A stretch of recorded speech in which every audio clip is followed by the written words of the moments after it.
Good evening.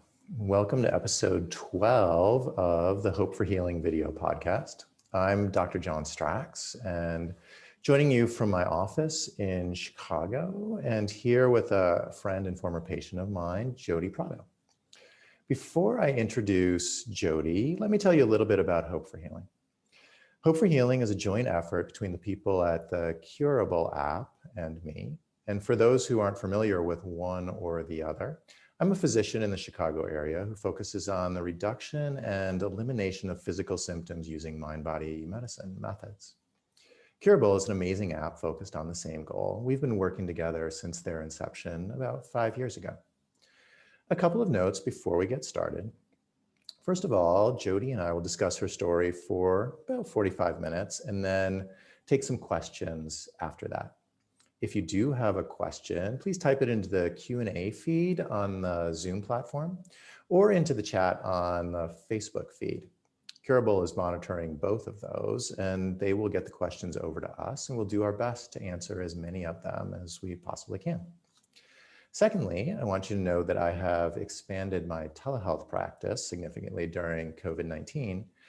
And I'm working to sustain that indefinitely once the pandemic is over. So no matter where you are, if you're feeling stuck with your symptoms and are interested in talking with me about it, please feel free to reach out to my office through my website at www.drstracks.com. My staff will get in touch about how to set up a consultation. And lastly, just a minute about my framework for talking about healing from chronic pain. Many of you know what we're discussing as mind-body medicine, meaning that our body can express what's going on in our minds or in our lives. That's universal, and it doesn't make us bad or sick, it just makes us human. It only becomes bad if you enter a medical system that doesn't understand this concept and assumes that all physical symptoms are physical in origin. Humans have always expressed their lives in their bodies, and they always will. And so our goal is to help you understand that and learn what to do about it so it's no longer physically uncomfortable or painful for you. Also, please note that the lessons that we teach in managing pain are universal no matter where the pain is in the body. Jody suffered for a long time with foot pain, but what she learned is applicable to you whether or not you have foot pain too, or migraine headaches, or back pain, or fibromyalgia. The way that it's treated in this paradigm is the same. So even if foot pain isn't your issue, that's okay. Keep watching because there will be a ton of great information that you can use tonight. So with that, let me introduce Jody. Jody Prado came to me initially in 2014 after having suffered from chronic foot pain for the previous 13 years. Her pain started in 2001, steadily increased to the point that she could no longer walk and had to give up her job as a personal trainer. After she came to work with me, she was able to use these techniques in mind-body medicine to slowly and steadily heal. And today she has regained full control over her active lifestyle. Jody, I am super excited to have you on tonight to share your story of healing. So let me say how delighted I am to both have worked with you and gotten to know you, and equally delighted to have you as my guest this evening. So thanks for being here and welcome to Hope for Healing. Thanks for having me, and thanks for that introduction. I got to be honest, I'm a little bit nervous because my main audience these days is an 8-year-old daughter for homeschooling, and I'm not accustomed to live interviews or public speaking, but honestly, I agreed to do this and I would agree to do it again because I remember being on the other side of this conversation, sitting in a panel discussion, only a few years back really, and thought if I ever get to the point of being healed, I would want to pay it forward and help anybody that I could. So if I can even help one person, then the torture that I feel in doing a live interview is worth it. Good. Well, I am super glad. And, we were talking for just a second before we went live. Like the last couple times I've probably seen you has been in the Raleigh-Durham airport. You and I both have family down in North Carolina. And so on multiple occasions, we have been on the same plane going either down to or home from North Carolina. And so every time I'm there at Christmas time, I always look around. Looking around. Yep, where's Jody? Same, same. So anyways, I wanted to have you on because your story is so remarkable in terms of where you were and how you got to where you are now. And so the people who are listening are interested in all of that. It was, such a dramatic shift for you when you first got the pain 20 some years ago now. But I was hoping that you could tell people kind of what your life was like before this happened, because in my recollection, at least, I think you felt like you were living a pretty good life. Yes, yeah. At the time.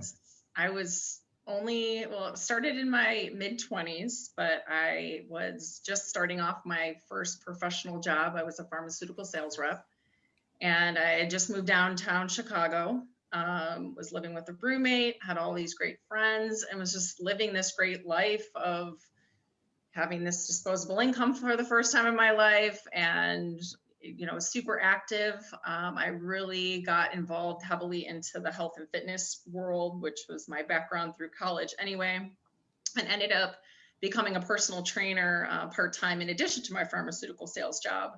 And I began competing in fitness competitions and training for a marathon. So I was super active and just really enjoying my life in the city as, a mid 20-year-old. So yeah, life was really good back then.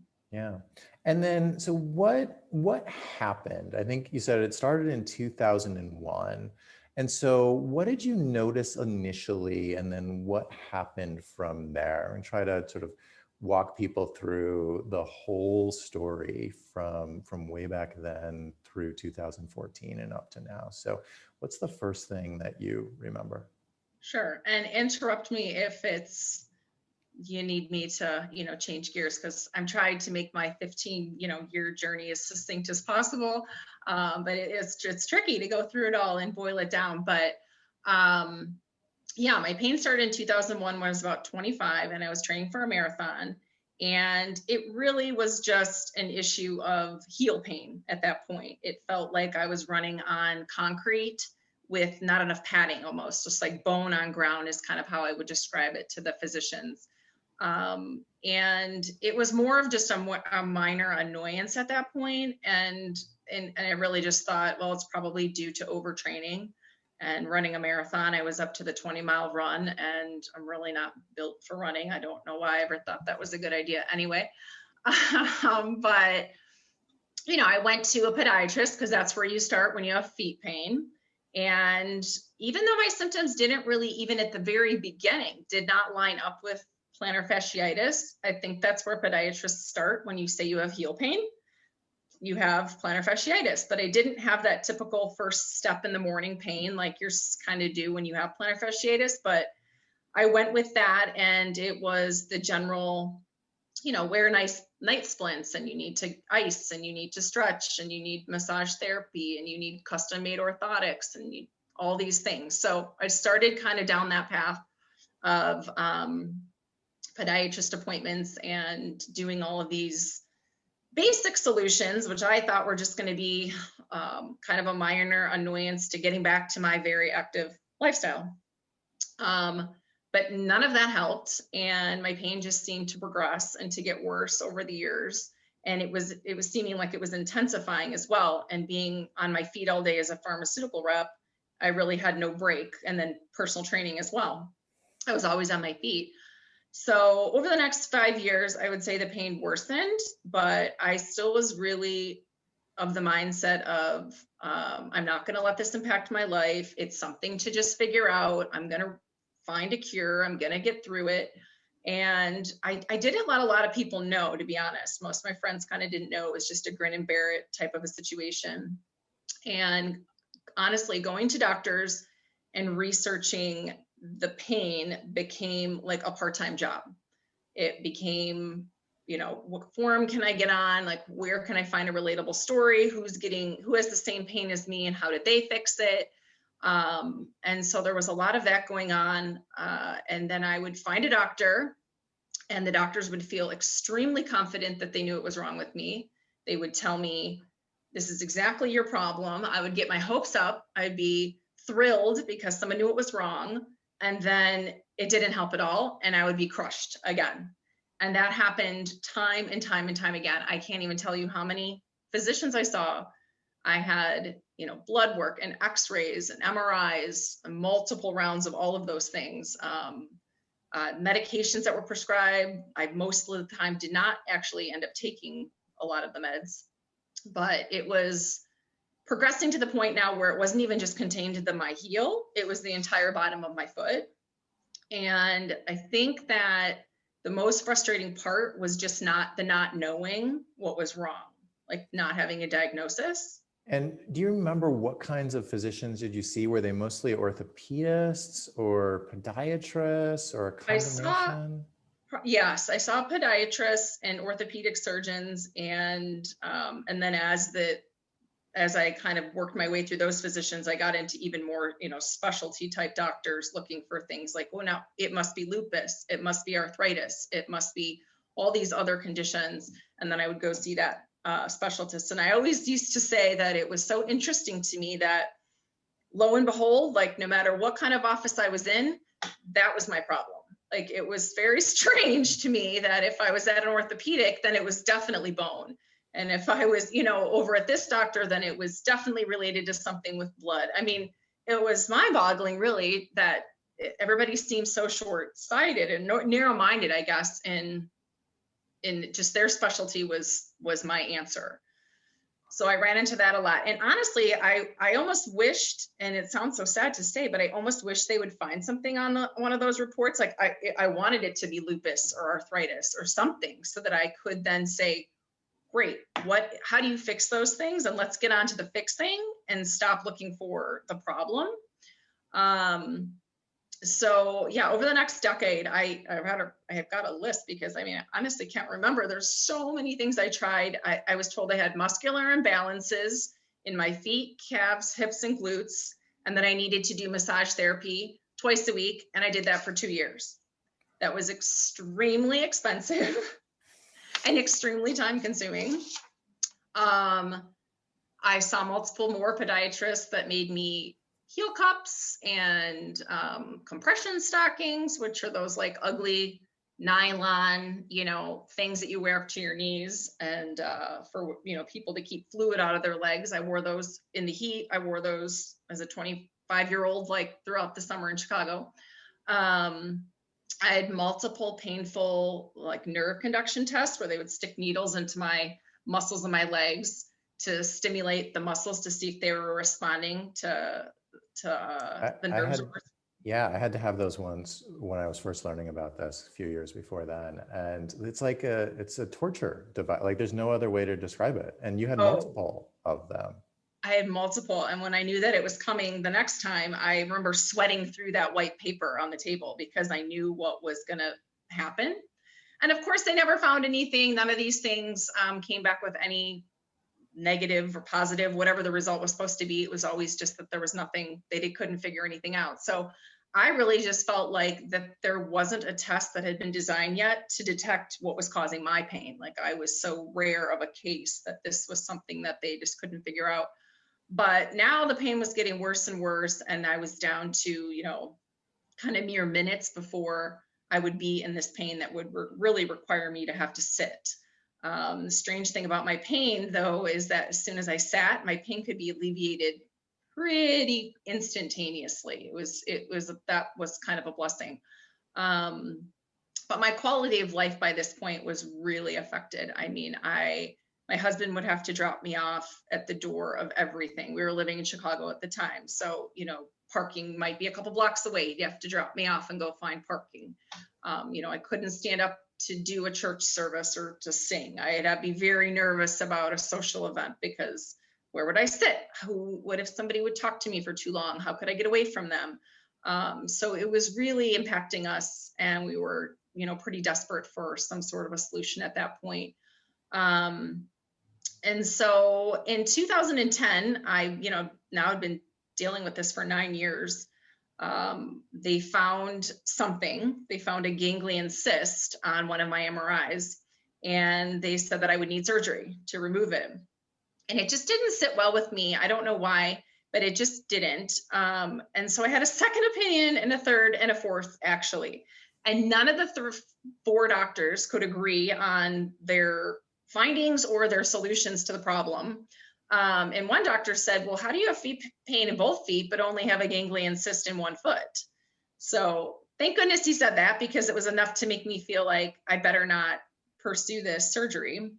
But I had so many diagnoses. I was told I had chronic compartment syndrome, artery entrapment syndrome. I mean, all these crazy things. I tried laser treatments, reflexology, shiatsu massage. I did this crazy chiropractic care where this guy told me that my hips were off, my leg lengths were off, my cervical spine was off, and if he could fix it, then I would be better.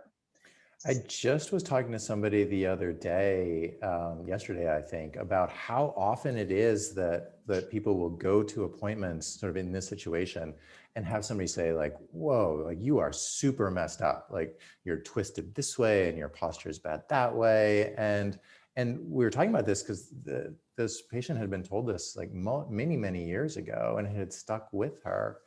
And I don't think that practitioners understand the power of their words frequently. And, they'll sort of say this and people will take it in and be like, oh my goodness, I'm so messed up. I'm never going to get better. I couldn't agree with that more. I think a lot of physicians don't understand the power that they have with their words and just how much faith most people put into what they're saying. And you really latch onto that and take that with you and think, oh my gosh, like there's all these things wrong with me. How am I ever going to fix them? So by 2011, I believe it was, 10 years into the pain, I was really on this mission to get to the bottom of this. I mean, it was just do or die at this point. My husband and I were thinking of, are we going to have a child? I got to get this figured out before then. And so I went onto the internet and was really researching physicians that were in the literature, that were current in podiatry, that were doing the research studies. And I came across somebody in Arizona, and I tracked him down on Facebook, and he he replied to me, and he was amazing. He said to send me my whole case, and then he told me that he only deals with the most difficult patients and that he would be happy to look into it for me. We really clicked. He was like from Chicago originally. And I just really felt in my gut that this was like my savior doctor. And after looking through all my information, he decided that I most likely had tarsal tunnel syndrome. And so I flew down to Arizona, and he spent countless hours with me. Oh my gosh, personal time, nighttime. I mean, it was so much time this man spent with me. And I mean, I believed it. I wanted to believe it. I was desperate to believe it. And I said, yes, I have this tarsal tunnel syndrome. Let's do the surgery. What do we need to do? So he said, we need to put an implant in your foot that's going to relieve the pressure that's being put on that nerve. And if that works in the one foot, we'll put it in the other, and you should be good to go. So I did the surgery, and I was 4 weeks non-weight bearing. And I'll never forget that moment when I stepped on the foot after the 4 weeks, because he said that I should feel pain relief pretty quickly. And the pain was there like instantly. Like I knew it did not work. And so now I had to rehab the foot from the surgery, and I still had the pain. And I was just devastated. I was devastated that was what was going on. Now the doctor, who I still to this day, he's a wonderful man. I do not fault him. Of all the physicians I ever saw, I really do feel like he really felt like he was doing the right thing. But he is the kind of guy that could sell, I say he could sell ice to Eskimos. And he had me convinced that he still had a plan and that I needed more surgeries. Right. And so I did it. I continued down this path with him because I was so desperate to get better. And unfortunately, the second surgery, I didn't get any better, but I didn't get any worse. But the third surgery caused just awful complications. I remember waking up, and my husband was so excited because he said, "You're never going to believe it. The doctor came in, and when you were waking up, he said that he saw this blockage in your leg and he was able to snip it, and he has photos, and the blood flowed and you were going to be better. And I just was crying tears of joy. Like, I can't believe that he made this statement. I haven't even stood up. This is amazing. He must be so confident. He has these photos. He's showing me these like bloody photos of my leg inside. And I'm like, I don't know what I'm looking at, but I take your word for it. And I quickly realized when I woke up the next morning that not only was the pain still there, but they had nicked a sensory nerve in my leg, and I had lost feeling from my knee down to my foot. And they had like tripped off this whole, now I knew what nerve pain felt like, because now the nerve was irritated and damaged, and I was having to take nerve medication now to deal with that pain. So it just became this situation, pain, and then now more pain, and it just was this hopeless situation. And I felt like I had kind of run out of options. And so you think that'd be like the lowest point of the story, but this is no. What, 2011 now we're talking? 2011, I would say. Yep. And then about 7 months after that surgery happened, and I was, rehabbing everything, and it was awful. It was winter in Chicago, and I couldn't have a pant leg on my leg. I couldn't wear a sock. I couldn't wear a shoe. I was still trying to personal train. It was crazy. And I was in so much additional pain. And this nerve is supposedly healing at 1 millimeter a day or something. So I was going to regain feeling, but it was a long process. So then 7 minutes after the surgery, everything took another turn for the worse. And my feet, I looked down, and they had turned bright flaming red. Like scary red for no reason. My pale white legs and then red feet. And I took pictures of that, and I sent it to the physician in Arizona. And him and his colleague felt that it was chronic regional pain syndrome, which I don't know if we need to describe what that is, but I would just describe it as it's a diagnosis that people don't want, and it's sort of goes with this whole package, but intense pain and changes in sensation and changes in color, oftentimes in reaction to some sort of trauma like a surgery. Right. So when I did look that up, and like you just said, it did seem to align with what was going on. So I couldn't imagine living like this forever. I was so angry at myself for going through the surgery. I was so angry at the physician for nicking the nerve. I felt like my whole life was ending at this point, and now I have this chronic regional pain syndrome, on top of it all. So I go see a pain management doctor, and he agrees that I probably have this chronic regional pain syndrome, and they want to do a nerve block. But by this time I was pregnant, and they could not do anything to help me. And so I just became so sad for like all the things I was not going to be able to do. I just pictured like missing out on walks with my new baby, and not being able to push a stroller, not being able to leave my house. I was just like so jealous of people that seemed like they were just living their lives carefree, and not dealing with all this stuff that I had going on behind the scenes, really, because still a lot of people did not understand the lengths that this had, where this had progressed to. So a month before the baby was due, my feet were turning red each night, and they were burning so bad. I was putting them in buckets of water, and I was putting fan on them, and I just did not know what to do, and still researching on the internet to try to figure out how to get help with this.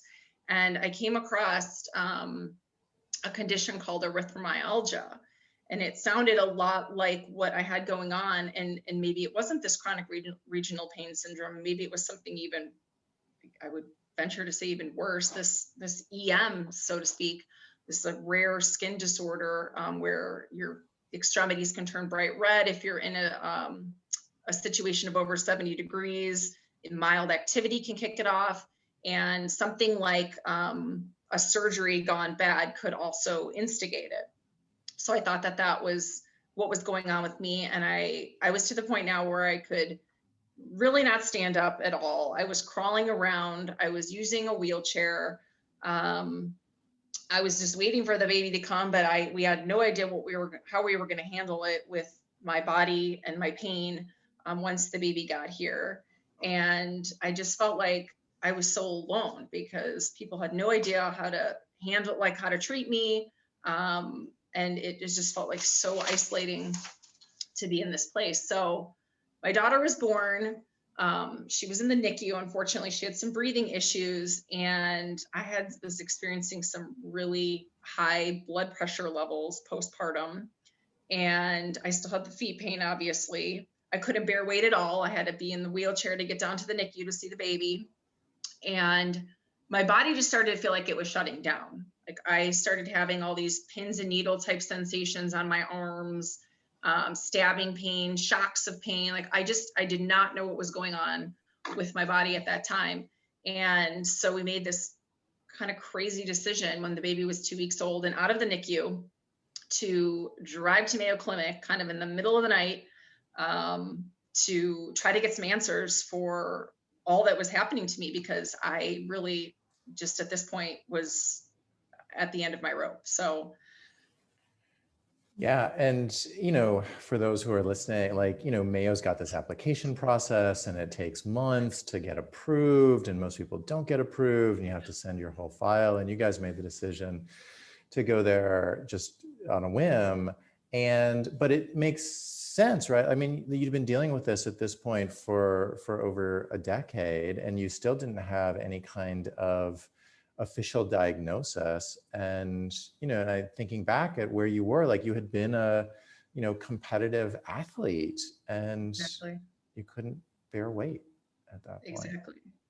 And how it got to that place, just kind of one thing after another that led it to that point. So, keep the Mayo thing quick, but like you said, it's not something you can just kind of show up to. So we thought that we were gonna like get in the back door somehow and show up at the ER and get admitted that way. And they're onto that trick there at Mayo. So they weren't really sympathetic to the situation, because I mean, they were telling me that people actually fly over from Europe and try to get in through the ER. So this is not something that is really allowed. And the nurse actually said to us when we did get a referral to the erythromyalgia doctor at Mayo, and she had said that she had never seen the ER doctor in 20 years give a referral to a patient. So I don't know what it was, something that I said that, allowed me to get that referral. But honestly, getting to Mayo, and nothing against Mayo for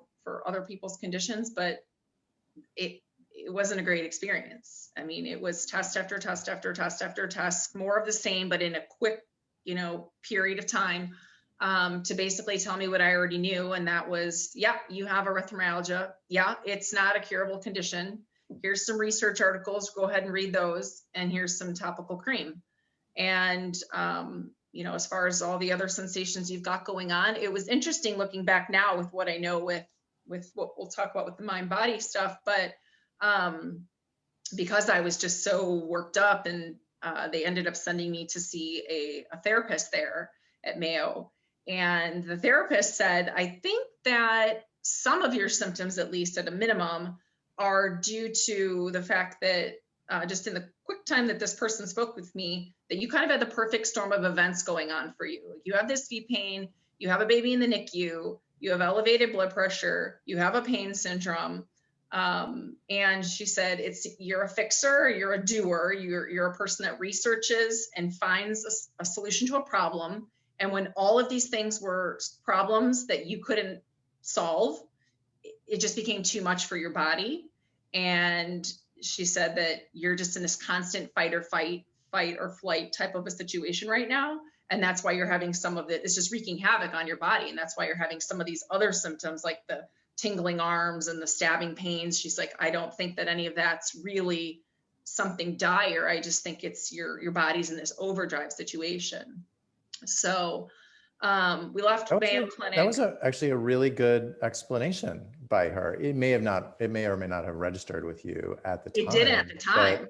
In retrospect, she did a really nice job of explaining a lot of what was going on. Interestingly, Mayo has a pretty good pain program these days that takes a lot of this into account, and it's like $55,000 or something like that. But it's quite comprehensive and takes a lot of what we know and applies it. It's interesting that you said that, because they pretty much referred me to that program, and being that I live where I live and that's there, you know, fast forward when we talked just in a few moments here about how I ended up doing the pain program in Chicago, which is similar to the one at Mayo, but that is kind of how I got linked up with the one in Chicago. So, but yeah, I basically went home from there and thought I'd just deal with this erythromyalgia. The feet pain was kind of the last thing now. Like, that was not even really something that I was trying to fix anymore. I was crawling around my house, using a knee scooter, using a wheelchair. I had to hire someone to help with the baby. I just hated having someone in the house. I hated like the loss of freedom, the loss of control that I had, but I had really no choice. And then 12 years, so that now we're 12 years after the pain has started, I decided to enter into a pain management program at the Rehabilitation Institute of Chicago. And because I felt like this is the last resort, I have to learn how to deal with this pain and manage it. It's not going to go away, and I have a baby and I need to figure this out. So I entered into that program, and it was just such an eye-opening experience, because the people in the program were, I mean, people that had had amputations and people that were in serious car accidents. And I was just sitting there thinking, like, how did I get to this place when I basically ran a marathon and had heel pain, and now I'm all the way over here? Like, it just didn't make any sense to me. So the pain program did not do a lot to help with my pain, I would say. But again, knowing what I know now, they did do some of the techniques like biofeedback and different techniques that I was able to use to just bring me to a calmer place. I was able to not have to take any blood pressure medication, get my blood pressure down just with biofeedback. So there were some really good things that came out of that time, but I still had this feet pain, and you know, I just really didn't know what I was going to do with it. And the pain program finished up, and that was in February of 2013, excuse me. And by April of that year, the erythromyalgia just went away. It just miraculously went away. So it's still, that's kind of a mystery as to why that happened. Was it a miracle? Was it, I really just don't know. It doesn't normally go away for people. Less than 1% of the people have that experience. But, you know, that was something that was hopefully forevermore, you know, past part of my life now. But I wonder if, you know, you had sort of tried these strategies that they gave you at RIC with the biofeedback and the calming and got your blood pressure down. And I wonder if that was enough to tip your nervous system sort of back under a certain threshold, and without all the fight or flight that I think leads to things like CRPS and erythromyalgia. That could be an explanation. I agree. And like we said before, just that, you know, doctors' words and things you read on the internet have such a powerful impact on you. I mean, it just took me the one time to really read about the erythromyalgia online to say, that's what I have. And then I told the doctors at Mayo, this is what I have. Can you please confirm it? You know, that's kind of how I came in there. So I had decided that, you know, long ago, just based on what I had read online. So yeah, I will never know that 100% certain. But so once the erythromyalgia was gone, you know, I used to say that's all I would ever have wished for and hoped for, but I wasn't 100% happy, because I still had that original feet pain. And that is when, in October of 2014, that I stumbled into TMS, or mind body again. So it took me quite a long time to get there, but I finally made it there in October of 2014. And so what do you remember about how you found it? I can't remember if somebody told you about it or it was kind of a random search, but how did that come about? Yeah, so I'd heard about Dr. Sarno, probably, I wish I would have paid attention back then, but I probably heard about it 5-7 years previous. Somebody had mentioned it when I had mentioned my pain. Oh, there's this guy, read this book. And I did look at it at that time. And I remember thinking, this is the most wishy-washy bunch of junk. I'm such a science brain person.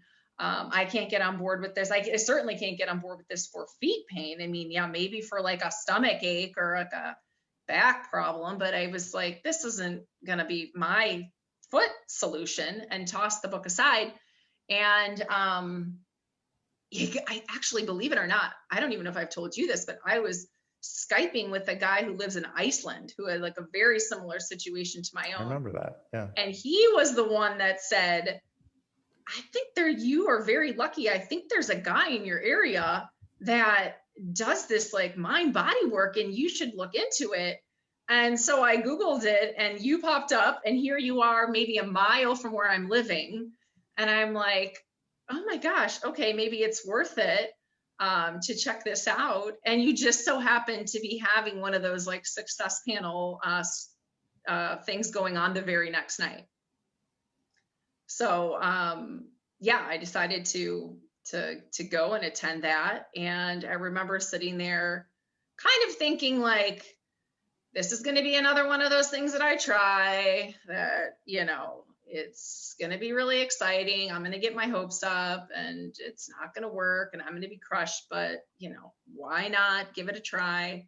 And I remember listening to the girl that spoke, and she had this, you know, what I would have at the time considered like, what a crazy story. And she had pain all over her body in different places, but she also had some feet pain at one point, and she ended up in a wheelchair as well.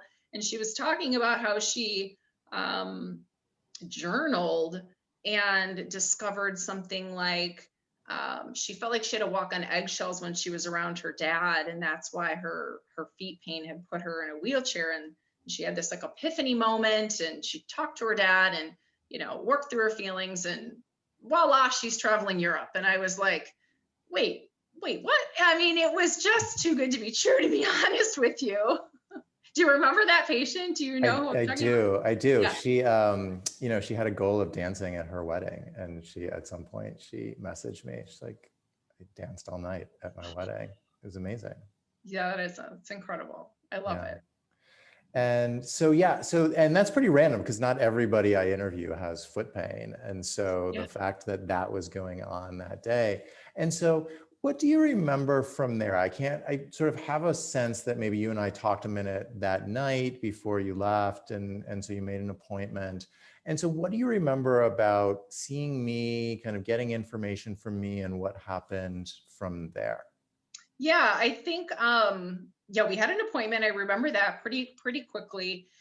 And you know, my ginormous case file and all my papers I bring into you. And I think you were kind of like, oh yeah, but You're not the only person who said that. Set that over there.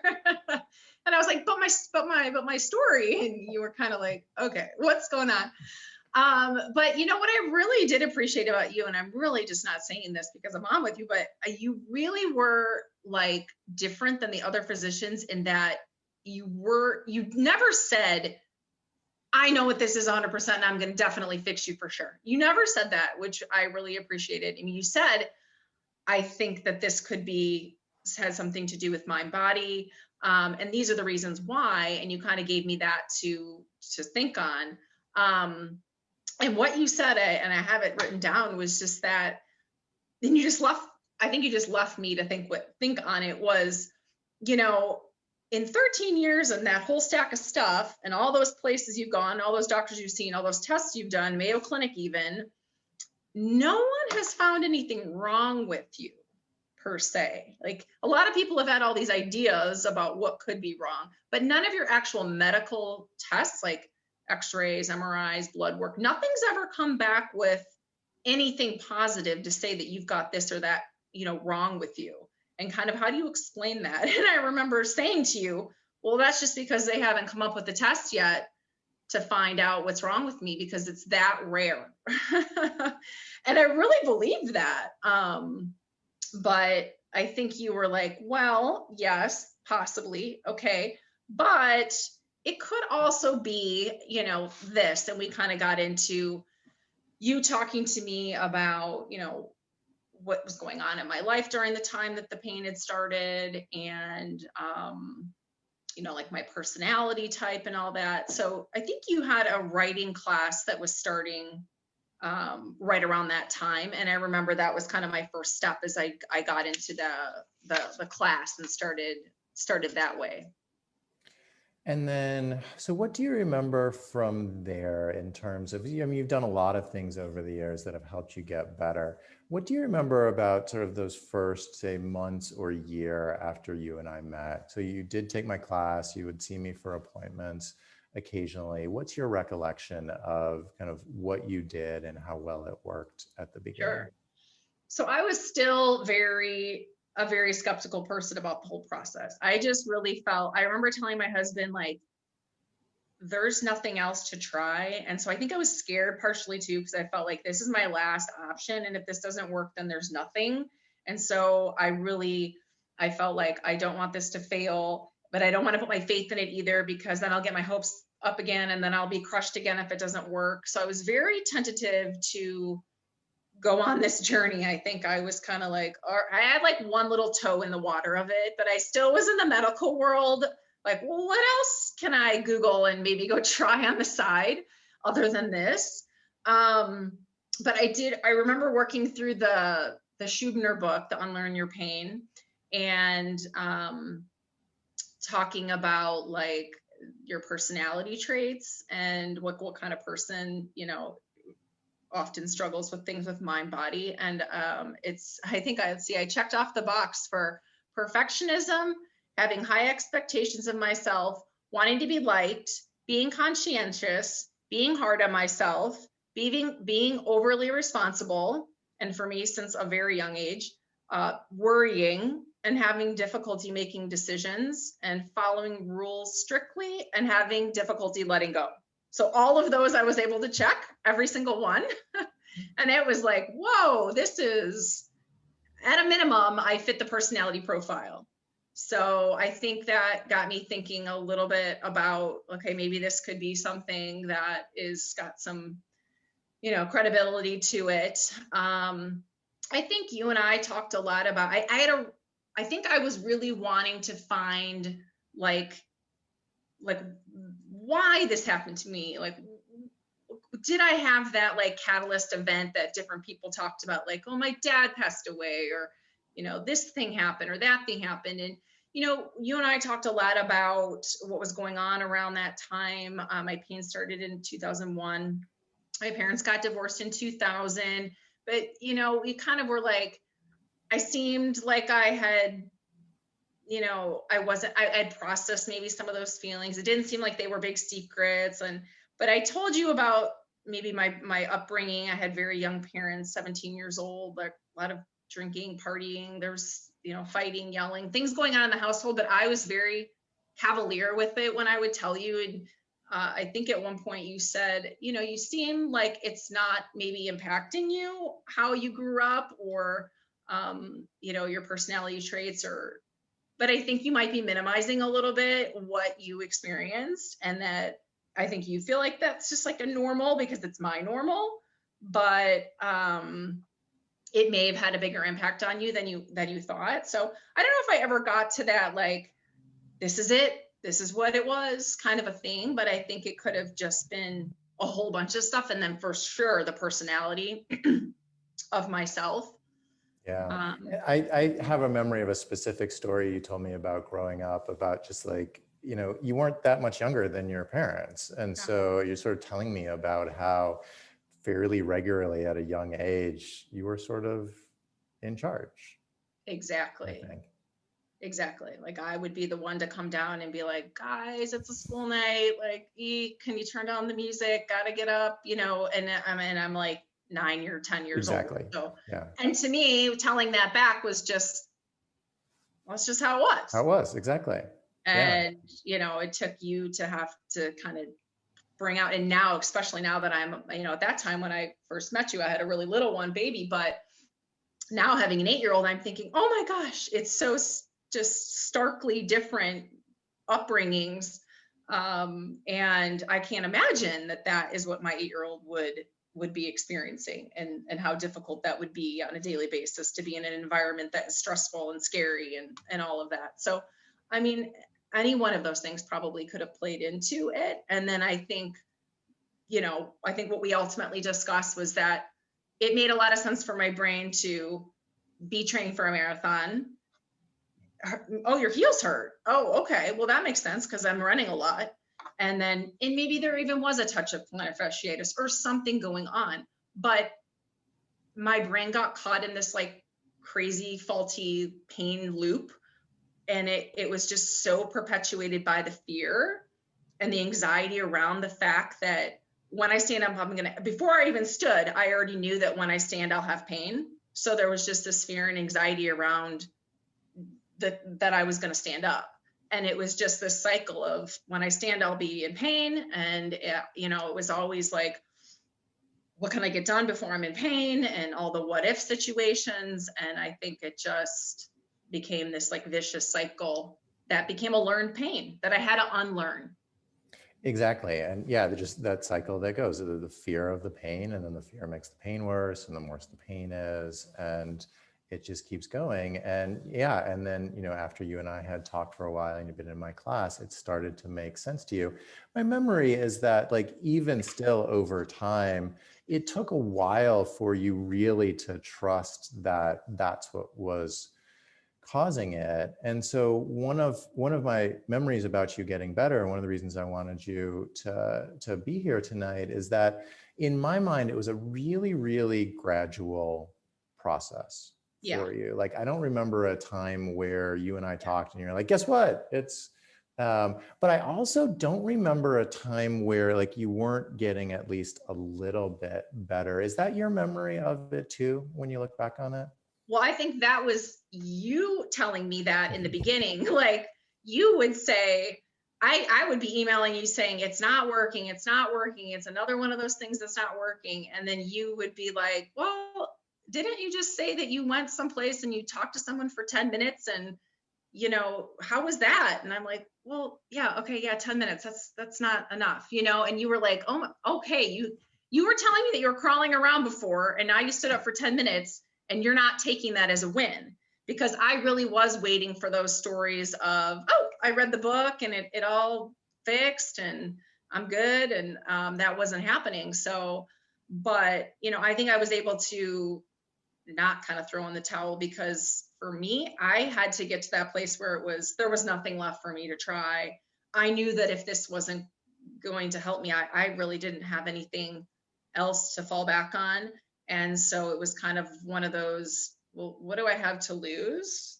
And I'm really going to give this a shot. And there was definitely a point where I said, okay, I'm not going to pursue this as a medical problem anymore, in terms of trying to find like a medical diagnosis through a test or a doctor's office and another x-ray or a blood work. I'm going to stop that entirely. And I think that I knew that I needed to kind of believe it at a gut level that this was what was causing my pain, but it was so hard for me to get there. Intellectually, I kept listening to success stories. It was at one point you hooked me up with a patient that did have some feet pain. It was his pain was, it was a much like shorter journey than mine, but it helped a lot to speak to somebody that had the exact same symptom as I did, because it just made me feel like, okay, it could be, if somebody can get better from feet pain, and it could be mind body, and it could be in your feet, because a lot of the stories were migraine or back or stomach. And I just had a really hard time with thinking that my brain could have something to do with pain in my feet. It just seems so random to me. Yeah, So that patient is Aaron. I think he yes. did a podcast with Curable maybe 2 years ago. People can Okay. hear that on the Like Mind, Like Body podcast. I think it was like December of 2018. But Okay. yeah, he's really brave to tell his story publicly too. Yeah. It had helped a ton. So, I kind of went back and was like, what were the things, like you said, it was so very gradual. And I think there was just a whole list of different things that helped. So I'll just share some of them, because I remember sitting in one of these kind of thinking, just tell me what you did and I'll write it down and do exactly what you say. And unfortunately, I think I learned that everybody's journey is different, and you can take bits and pieces of all this and you can apply it and see what works for you. What works for is not going to necessarily work for others. But like I said, mine was just a very gradual journey. I think that the first one was the decreasing the fear around the pain. Like, that was just such a big thing for me. Like, I had to realize that when my brain was going down that worry path, I just had to stop it like dead in its tracks, which sounds such a small thing. Just stop. Just don't do it. Just stop thinking about it. But when you're in chronic pain, and from the second you open your eyes until the second you close your eyes again, all you think about is pain all day long. I mean, I remember a therapist that I ended up working with later was like, well, how many times a day do you think about foot pain? And I was like, I mean, thousands. Are you kidding me? I mean, I couldn't quantify it. It's hundreds in an hour. It's thousands. So he was like, well, just decrease it by 1 or 2 or 5 or 10. And I just thought that was such a crazy thought. Like, this isn't going to work. This isn't going to happen. It's dominating every single thought and every single move I make. But I really had to challenge myself that when I started going down that path of fear and worry around it, that I would just shut it down pretty quickly. And then the book, I don't know if you remember this book, but The Great Pain Deception by Steve Ozanich. It's such a thick, huge, rambling read, but I just really appreciated how dire his situation. I mean, his pain was like, and now it's in my elbow, now it's in my eye, and now it's in my ear, and now I have like vertigo. And I was just like, oh my gosh, this guy. And I mean, I had like every page of that highlighted and flagged and dog-eared. And I just remember thinking, my goodness, if this guy can overcome all this stuff, I mean, surely I can overcome one symptom of feet pain, right? So yeah, that people love that book. For those listening home, Steve Ozanich, The Great Pain Deception. I've heard multiple of my patients over the years who've just loved, just so inspired by reading it. Yeah. And then the TMS Wiki forum, if people haven't been on that, I think is a huge resource that I just like it really helps me a lot. Like, I could just get answers from people on there that were going through the exact same thing at the exact same time. It just felt like a real-time resource that was super helpful. And then through there, I think the biggest change in thinking for me, and the big kind of like, if there was an aha moment for me, it was this idea, is this outcome independence. And what's his name that's on there? One of the main guys on that wiki. Alan Gordon. Yeah, I think it was Alan, maybe possibly him. But he was talking to me about taking the power away from the pain, and decreasing your preoccupation with the pain. And he knew that my situation was feet pain and all that. And he was saying that you really just need to redefine your definition of success. And he said that, this is how he phrased it to me. He said, so if you hurt when you take a walk, and every time you walk, you monitor it, and you say, okay, today the pain returned. Okay, today the pain started after a block, and yesterday it started after 2 blocks. And today my pain was a 3 out of 10. And last week it was a 7 out of 10 for the same distance. And he said, when you have a good walk, you think you're happy and you're optimistic and you feel like you're on the right track with your success. And then when you don't have a good walk, you're down and your whole day is ruined, and you feel bad about yourself. You feel like you're failing. And he said, this attitude is feeding the cycle of the pain, and that it's reinforcing its very purpose.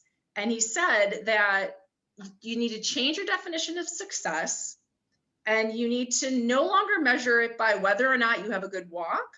You need to measure it by how little you care. And I was just like blown away by that thinking, because I thought, what do you mean? I mean, of course that governs my feelings about how I'm doing. Of course I gauge the walk on how good or bad it was as to if I'm improving or not improving. I mean, what are you saying to me? I could just take a walk and I could feel in pain and I don't have to let it ruin my night. Like I couldn't believe that. And I still use that if I have any little bout of pain, which is rare now, but if I still think to myself, well, that was that, oh, well, yeah, that stunk. Oh, moving on. Like, I don't let it just take over my whole day, my night, my week, because then it's kind of winning. So that was a huge like shift in thinking for me. And I think I started seeing small little wins after that. And that is probably one of the things that you do need to recognize those small wins, which I was kind of adverse to. I wanted like the big, I'm fixed. Yay, I'm fixed. And I really wasn't seeing that. And it's funny how your brain works. I remember, quite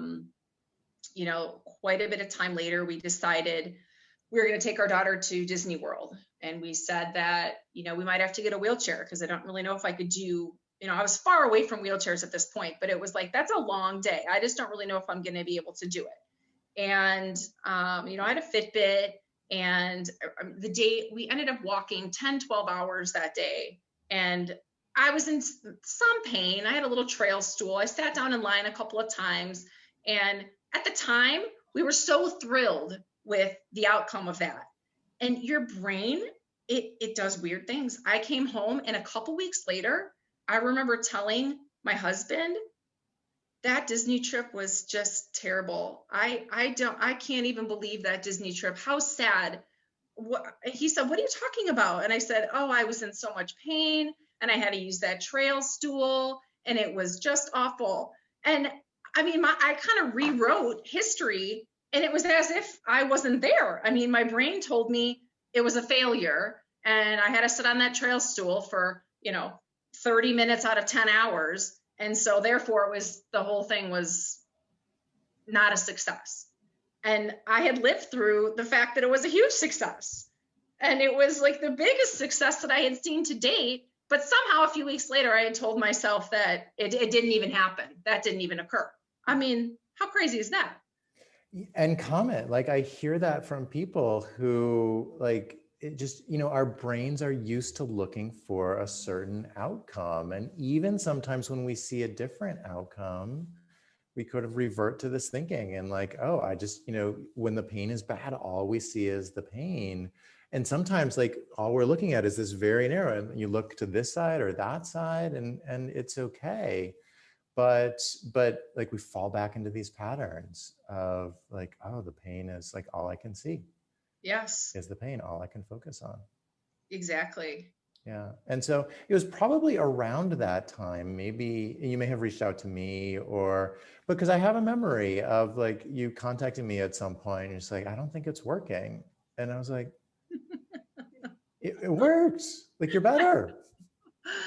Oh gosh, I know. And but I think your husband could see it before you could, and I could see it before you could. And I actually quoted you. I had that same experience with a patient today where she's like, I can't do it. I was like, you did it. You did it. She's like, and she was like, you're right. I have done it. It's so hard to see. It's so hard to see. And so how did you ultimately see it, do you think? I think those little wins started building on themselves. And I started, kind of just became this like snowball effect where I was like, okay, it is working. I can't deny it. We had a day where we moved from Chicago out to the suburbs, and it was this like 20-hour day. And I looked down at my Fitbit and I had 22,000 steps. And it was like, okay, you cannot argue with the Fitbit knowledge. I mean, it says 22,000 steps. You did those steps, and you have to believe that. And you can't rationalize it away with like, oh, but I kind of heard and it still wasn't the best. I mean, it was a success, So I had to start really paying attention and looking for those successes. And then I think after a while, as weird as it sounds, I just kind of had to stop thinking about it altogether. Like I just had to stop working on it, because I do sometimes think that the personality type that is this person is a perfectionist, and working on this can almost become a problem in and of itself, because you're making that like the focus. Like I got to do this work and I got to do it perfect, and you have a lot of grace with yourself and in the process. And the moving was probably a good time, because I was Skyping with a therapist at that time, working on some of these mind-body techniques. And I remember telling him I need to stop because we're going to be moving and I'm pretty busy. And he was very adamant about continuing, because he felt like it was going to be a very stressful time and I needed to keep going. But it was probably a good thing for me, because I got out of working on it altogether and just kind of living life again. Because I was so busy, I didn't even really realize. And a couple of months passed and I realized there had been days, I mean, I can't believe I'd say the sentence, but there had actually been days where I didn't think about the feet pain at all. And I never thought I would make that statement ever in my life. Would I have ever said those words? I mean, I got to a point where I believed I could decrease it. And I got to a point, but I just still thought this will still be my life. And I was so grateful that it could be decreased, but I knew it couldn't be gone. And even since the last time I spoke for you, which is maybe 2 years now, I think on that I concluded, and I was looking in the papers, I concluded by saying I'm at 90% and holding strong. And I don't know if I'll ever get to 100. I mean, I've got to say I'm probably at like 97 or 98 now. I mean, I don't know. It's not something that's in the foreground anymore. I can't believe that I'm there. It's just amazing. It really is. Yeah. And today you live your life. You do what you want to do, right?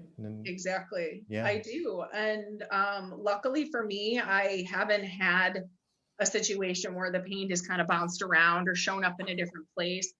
I mean, I hate to admit it out loud, because I'm like, oh, my brain will capitalize on it. But I mean, I almost live in a like, don't speak about it and your brain won't do something bad to you. It's so weird, because it's your brain, but I feel like it's this separate entity that's like working apart from myself. And oftentimes I think like, oh, I have all these different stressors and I'm not really dealing with them. And the mind body might want to just give me something to focus on, and it hasn't, but I'm hoping that if it does, I'll recognize it and be able to kind of get out of it quickly.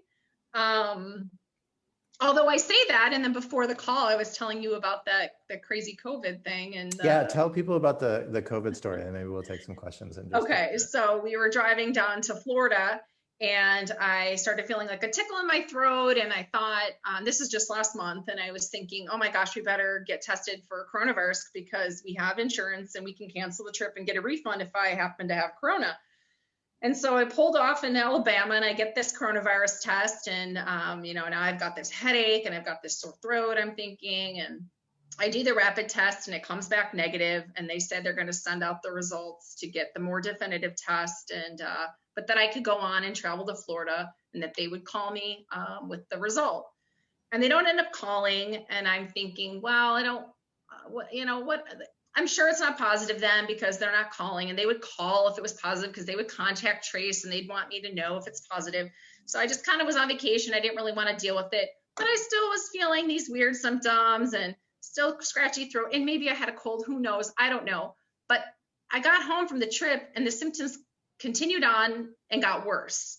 And I got this weird case of vertigo, and I still had this headache and the sore throat, and it was going on for days and days. I was certain I had this post-nasal drip. I was taking all this Mucinex, and it was so crazy. And my husband said, why don't you at least call and just get your result, just to find out if that turned out positive. Let's just see what we're dealing with, or maybe you need to get another test. It had been about 12 days. I called down to Alabama, asked them for the result. The lady tells me, oh yeah, that test was negative. And I kid you not, 20 minutes later, I bound out of the bed, not a symptom to be seen again. No sore throat, no vertigo, no headache, nothing, no problems whatsoever. I'm good as new. I mean, if that was not a complete sign, I mean, that the mind had given me these symptoms and I had gotten so worked up over the fact that I have this coronavirus. I mean, I thought I was above being able to, be impacted by it any longer. And then this, I mean, crazy. Yeah, our mind will pop up when we're not looking, and that's such a good story though, because it's just so illustrative of the power of the mind for our body. And so I want to take some questions if you have time for just a few minutes. I just want to recap for a sec. Do you remember when you went to Disneyland or Disney World? Do you remember what year? That was probably right before I did the talk for a year. Oh, she was 4, so 2016. Yeah, so it had been a few years, 2-3 years since you and I had first started working together. And so it was just this sort of gradual improvement. And like I said, I don't remember a time where you had, a huge leap, but I also don't remember a time where I talked to you and I was like, oh, she's going backwards or plateauing. Like, it was just slow and steady. And I think your husband was good at sort of helping you see the markers along the way when you didn't. And sometimes you would check in with me and I would say like, oh, just, remember where you were. And so you could see the improvement and you had some help in seeing the improvement. And I think all of that, like very slowly as you started to notice and you started to lose the tunnel vision on the pain. And so you gradually started to be able to see the times where the pain wasn't as bad or the times where you were doing things that exactly. Yeah, I really had to take that fear away from it and just start realizing I've lived with this it's not going to kill me. What I'm doing is I don't have a good quality of life this way. So if I'm going to have this pain, I'm just going to try to at least be happy or happier. And by taking some of that away from the pain, and I think, I was able to start making these small improvements, and by you pointing it out, my husband pointing it out, and me just realizing, okay, I have been making progress and it's slow, but it is happening. I cooked dinner last night.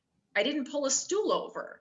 I mean, those weren't things that I considered wins. I was like, well, of course I should be able to cook dinner without a stool, but I hadn't been able to for years.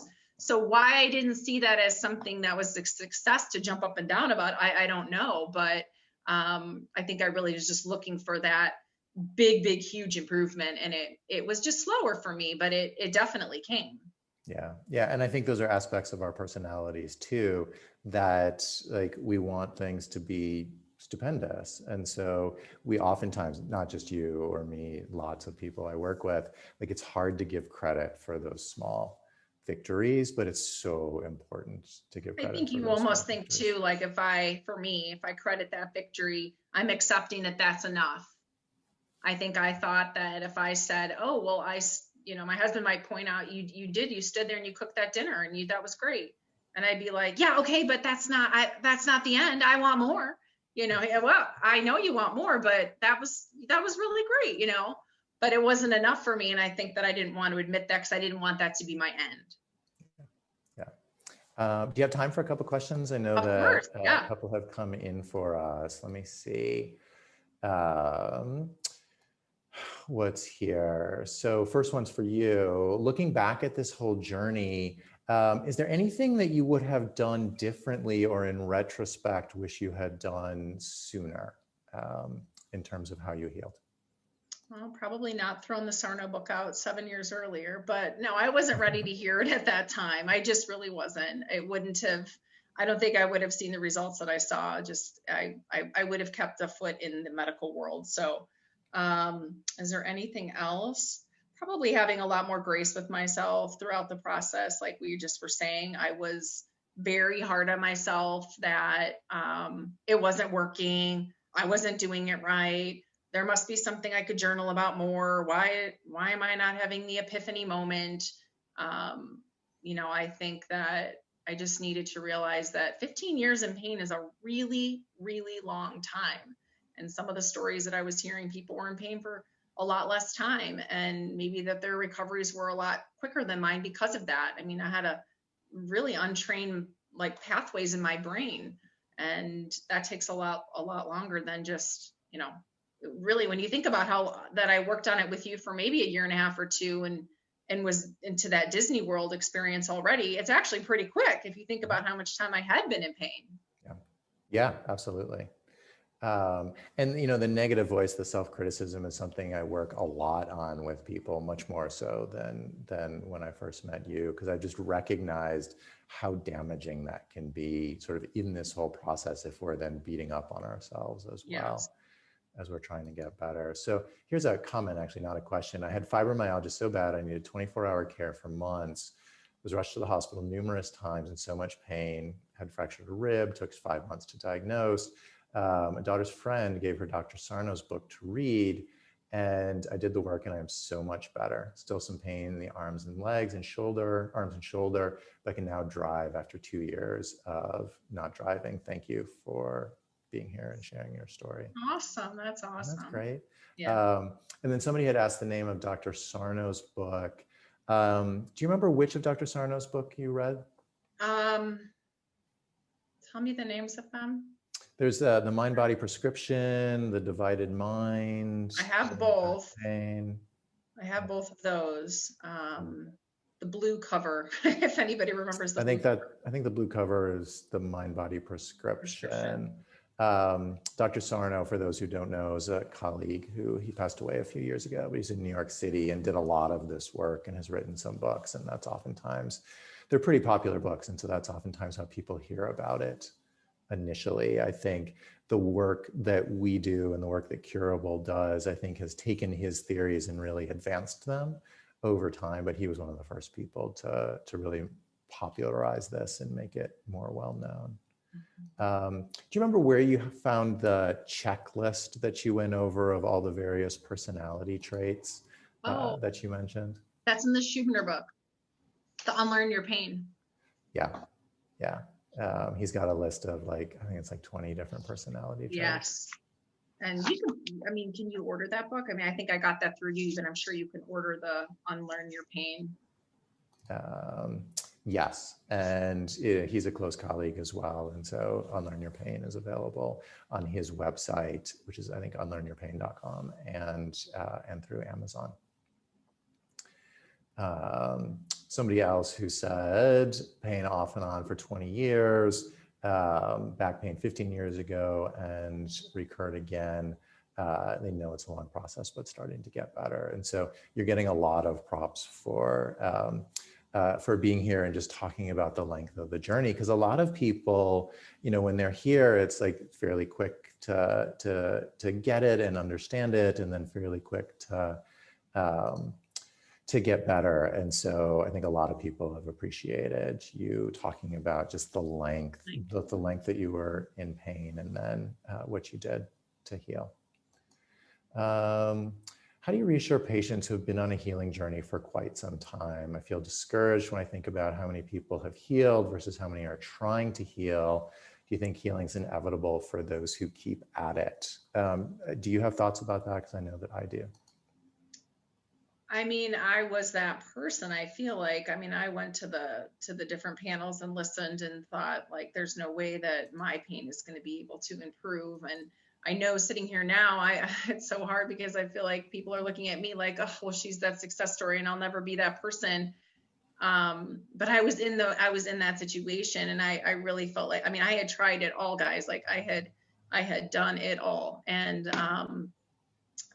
like I said, 15 years. And then I started on this journey with the mind body techniques. And so, yeah, I definitely feel like any length of time that you've been going through the pain, you can still use these techniques to, as the book says, unlearn your pain, and get to the bottom of what's going on, and improve it. If not, get it to be gone, honestly. Yeah. And I do, we've been talking about it now for a little bit, but so many people here heal gradually as opposed to all at once. And so, yes, my experience has been when people are working hard on this, people see the benefits over time. One of the things I've been thinking about a lot lately that I just mentioned is that self-critical voice, both in terms of its ability to form the symptoms to begin with and then get in our way, as we start to get better. And so for people who've been working on this for a long time, that's one of the first places that I look to see, like, is that going on? Is that part of what's getting in the way? I was talking to somebody earlier today, and I talk with people regularly who tell me, like, they're journal writing, but the journal writing doesn't seem to be helpful. And sometimes they have panic attacks. And I know that if that's going on, it's because, like, they're journal writing about how slow this is and how bad they are at healing. And so my rule is, when people are writing, they can't attack themselves in the writing. They have to stop if that's what's going on. And so really working on being kind to ourselves, giving ourselves space and grace is, I think, such an important part, especially when the pace is gradual and slow. And I think that it's not a linear process either. You know, there was, even once I started to notice the improvements, you know, there would, in the beginning, especially, there would definitely be days that I felt like everything was jiving and I was seeing those improvements. And then unfortunately, there would be those periods of times where it'd see like there'd be like a bit of a step back. Like you said, I never really came in and said, oh, I'm having this big slide backwards. It always kind of was a gradual improvement. But there were days along the way where it didn't feel like it was improving as it had been previously. And it was just realizing that, I think that's just your brain holding on to that pain. It's just, you know, not wanting to let go of that, what it's been so used to this entire time. So during that time, I think it's just persevere and continue doing those basic steps of whatever has been working for you, whether it's journaling or reading or going back to some of the you know, mantras that you're using, you know, to talk to the pain, to say, I know this pain, I know this is just the pain, I know that I'm not injured, I know that I can get through this, and until the next day when you can start to, you know, see success again. Yeah. Here's another person saying, thank you for talking about your story in this way. Somebody else who said, as they're gradually getting better, how do you take care of some of the physical symptoms as you're attending to the emotional and the mental? Did you have physical type treatments that you weaned off of over time? Do you remember? Or were you not using very many physical treatments to begin with? Yeah, I mean, I think none of them were working. So I'd kind of given them up after they just, you know, I would try, I wasn't doing things concurrently. Usually I was like, okay, I'm on the reflexology kick. This is what I'm working on. It's not working. Next thing. Acupuncture. Oh, that's not working. Next thing. So I really didn't need to stop any treatments when I was working on this. I did need to decide to stop just searching out new doctors and new ways of figuring it out from a medical standpoint. I mean, I do remember having to say, I'm not going to go on to different websites and forums and try to figure out new solutions. I'm going to focus on this.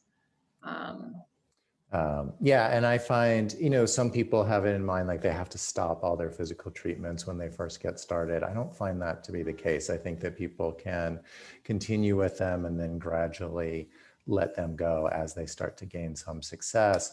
I think that there are a lot of practitioners out there who actually are remarkably savvy about the mind-body connection. And so physical therapists and, like you said, acupuncturists and massage. And so those are sometimes actually really important people to keep on the team.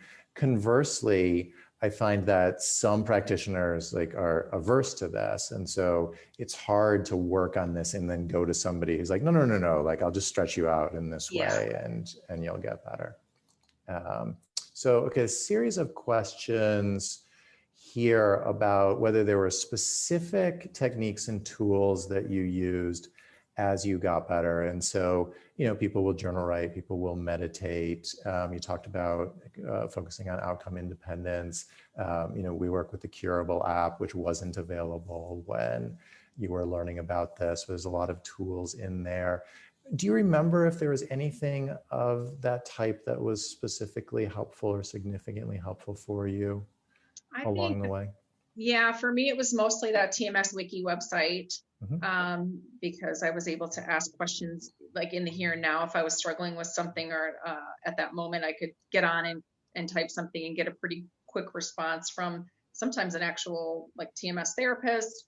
or another person struggling, and we'd kind of help each other out through it. Think of it this way or try it that way. It was really huge for me. And there's a whole section of success stories on there too. And I would just kind of read those through religiously. It just helped me to feel good knowing that, this was working for people. And then I did have the TMS, I'm saying TMS now, but my body syndrome type, a therapist, a guy out in California that I was doing weekly sessions with over Skype. And that was really helpful to me because it kind of helped me he'd give me something practical to work on each week. So he kind of broke it down into much more manageable chunks for me instead of just the whole big thing. Once I'd gotten out of the writing class, and it was kind of like, well, what's my next step? I'm not healed yet. And where do I go? What do I do? It was nice to have this guy that I checked in with once a week, and he would say, okay, where are we at this week? And he would help me. So I think that was a big help too. I think they're still doing their same work. It's that group out in California. Pain Psychology Center, yes. that Alan Gordon's got. Yep. Mm-hmm. Yep. And it's funny, when I first started working at Northwestern Hospital, I was in the Integrative Medicine Center there, and I would introduce myself to my colleagues, and they'd hear what I do and say, oh, what do you do? I was like, oh, I work in the Integrative Medicine Center. But no, what do you do? And it took me a while to realize that they were asking, like, did I do acupuncture, or did I do spinal manipulation, or did I do hypnosis with people? And it took me a couple of years actually to be comfortable with the response that I don't do anything. It's who I am. It's my ability to make room for people. It's thinking broadly and across systems. And so there's a little bit of that here, where we think that we want the tools, right? We want the specific things that we could work on. And part of what you've described so eloquently is that there's it's not necessarily about like applying tools as much as it is coming to understand what's going on. You're not sick, you're not broken, there's nothing wrong with your body, and the fear is what's driving it. And so as you lose those, as you became more and more comfortable with the idea over time that you were okay and there was nothing wrong and there was actually nothing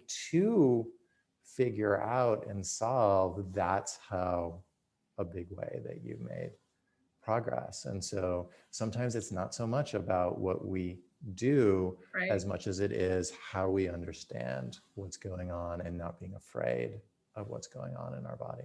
I'd say that was the biggest thing for me, because there was all other kinds of techniques that people had shared, like yelling at their pain, screaming, swearing at their pain, like all these ways, not to minimize any of them because they work for certain people. But, I tried all those different things that people had said on there, that had shared with me. And like you said, it wasn't necessarily like this checklist that I could just run down and be like, well, I journaled, check. Okay. I yelled at my pain, check. Like that wasn't enough, for me to overcome this. Yeah. And it'd just be a complete shift in the way that I was thinking about the pain. Yeah. Any last thoughts before we sign off for the evening? Anything else that you want to tell people who are listening tonight?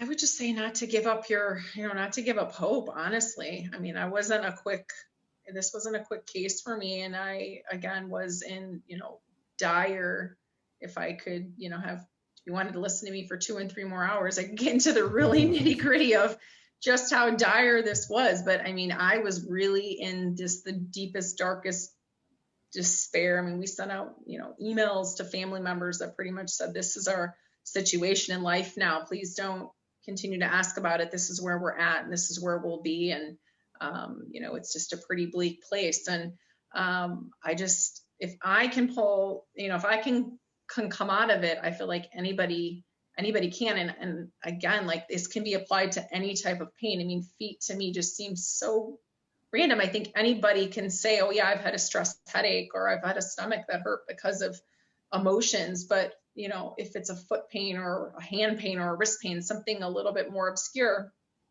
all these techniques work for all of those pains, like Dr. Stracks said in the beginning of this. It's just where it makes sense for me. It made sense to put the pain in the feet, because I had run a marathon. That made perfect sense. And I didn't even mention it, but when there was a point in time, probably 10 years in, where all of a sudden, guess what? Now I have tailbone pain. Well, how ironic that why do I have tailbone pain? Well, the only way I can get better or not feel pain is because when I sit down, and now I'm just going to have a tailbone pain. I didn't fall on my tailbone. Nothing happened. But at one point when I delivered my daughter, the OBGYN said, you have a very sharp tailbone. Ding, it's all it took for my brain to then say, it makes sense for you to have tailbone pain when you sit because you have a sharp tailbone. So, I mean, just be careful of things people have told you and things that you have read on the internet, and know that this can work from you. Just take it from, step one, just begin the journey. Yeah. So thank you so much for being here. I know that you said at the beginning, if you could help one person. So already like half a dozen people have messaged in that I know of, and how many more out there who so appreciate you talking about this and sharing. So thank you. Oh, you're welcome. Thanks for having me. You're welcome. And thanks to everybody who's been here and listening and supporting each other on the Facebook chat and asking insightful questions. Every time we record an episode, I'm reminded of how blessed and touched I am to be part of this community and part of people who are brave enough to work on their symptoms in this creative and cutting edge way.